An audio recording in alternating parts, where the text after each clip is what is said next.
Hi! Jeez, my hair looks crazy today. I wanted to take today to teach you all one of my favorite stitches of all time. It is of no surprise to anybody that knows me that I love a chunky knit. I want it to be thick and cozy and delicious. So the solution is the fisherman's rib.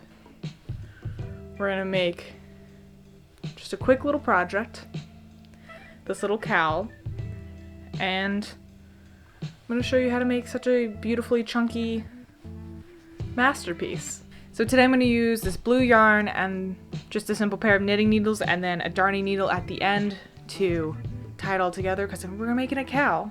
Please don't be intimidated by this. It is so simple. If you can do a knit stitch and you can do a purl stitch, you can basically do this. If you have a 1x1 rib down, knit one, purl one, knit one, purl one, you'll be fine. Let's get started. All you need is your yarn and your needles. Simple like that. It's a flat knit. We're not doing it in the round. I just like to use round needles. You're gonna start by casting on 16 stitches.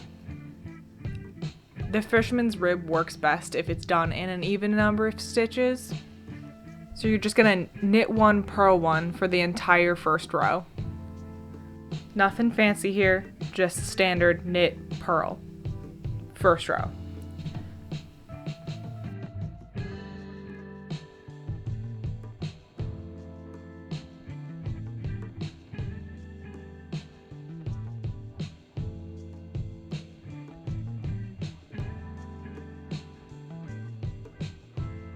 Turn your work, and now on the second row, knit the first stitch, purl the second stitch, and this is where it gets weird. You're going to knit through the bottom loop. So you're going to knit through the previous stitch from the row below.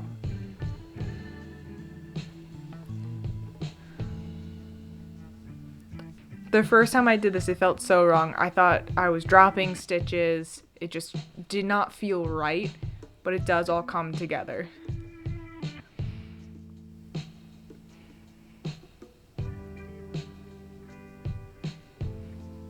So you're not knitting from the actual needle on these knit stitches. You're knitting from the stitch from the previous row. There's like a little gap in there, and that's where you're gonna insert your needle and kind of knit as normal.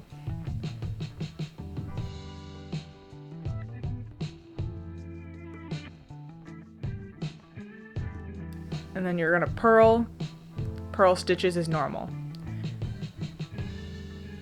You're gonna knit through the previous stitch underneath, and you're gonna purl normally.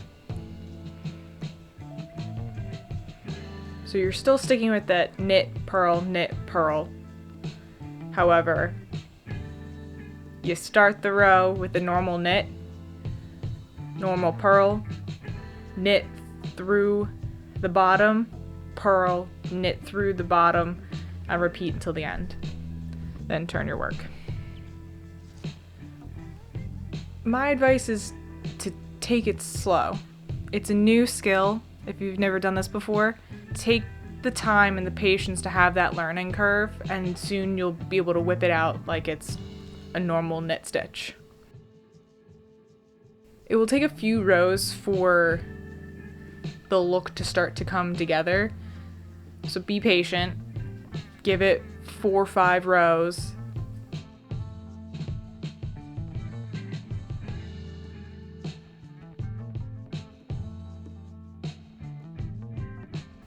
Once you start getting a few rows in, you can definitely start to see how the fluffiness of the fisherman's rib comes together.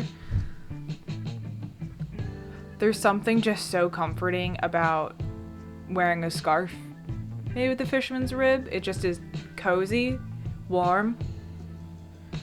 I feel safe while wearing something like this.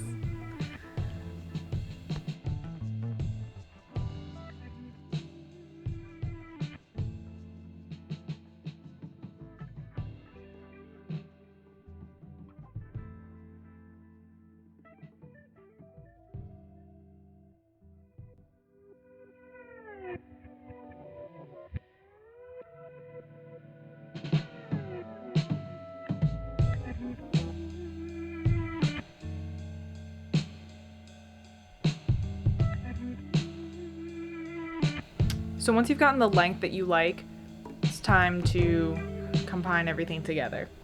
There are a handful of different ways that you could kind of connect both ends. You could cast off and then kind of do like a mattress stitch or sew it up together. I decided that I was going to practice crocheting. So I took my live stitches and just crocheted them into my casted on edge. It's not a seamless look, but I don't think this project really needs it to look seamless.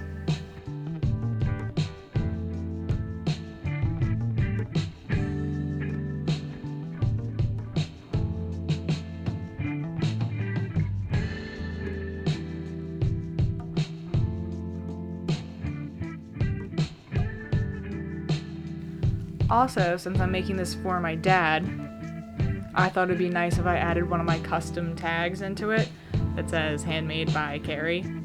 So having a seam for me to sew it onto ends up actually working for the better.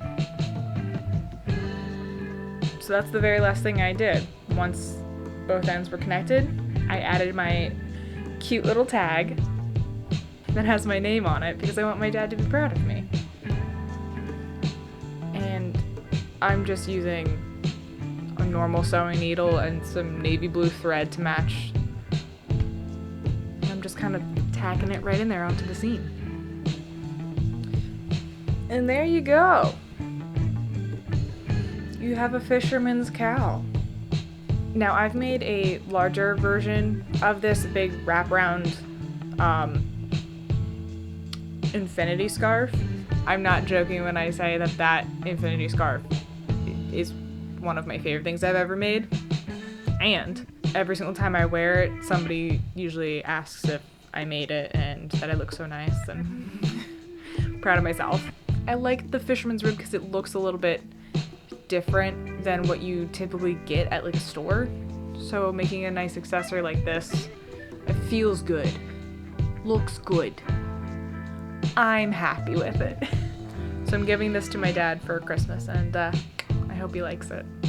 Okay, bye.